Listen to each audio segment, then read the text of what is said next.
Hi guys, welcome back to my channel. இன்றைக்கி என்ன video பார்க்க போகிறோன்னா ஆட்டுக்கால் பாயா செய்வது எப்படின்னு பார்க்கலாம் வாங்க. அதுக்கு முன்னாடி புதுசாக யாராச்சும் எங்கள் சேனலை பார்க்குறீங்கன்னா மறக்காமல் சப்ஸ்கிரைப் பண்ணிக்கோங்க.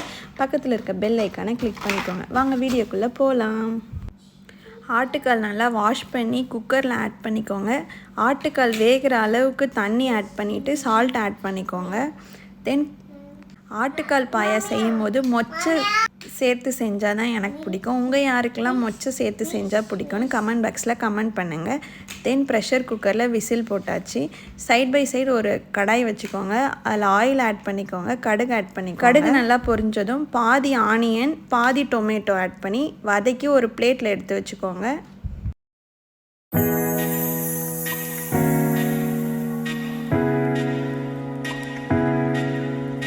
இப்போ அதே வானலில் பூண்டை ஆட் பண்ணிக்கோங்க. நான் ஒரு 20 பல் பூண்டை ஆட் பண்ணியிருக்கேன்.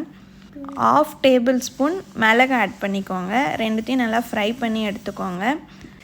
தென் 2 டொமேட்டோ 2 ஆனியன் இதையும் ஃப்ரை பண்ணி எடுத்து மிளகு பூண்டு ஃப்ரை பண்ண ஆனியன் டொமேட்டோ இது எல்லாத்தையும் சேர்த்து நம்ம ஃபைன் பேஸ்ட்டாக அரைச்சி எடுத்துக்க போகிறோம். இப்போ குக்கரில் விசில் ஓப்பன் பண்ணிவிட்டு தேவையான அளவு மிளகாத்தூள் ஆட் பண்ணிக்கோங்க. நம்ம அரைச்சி வச்ச பேஸ்ட்டையும் ஆட் பண்ணிக்கோங்க.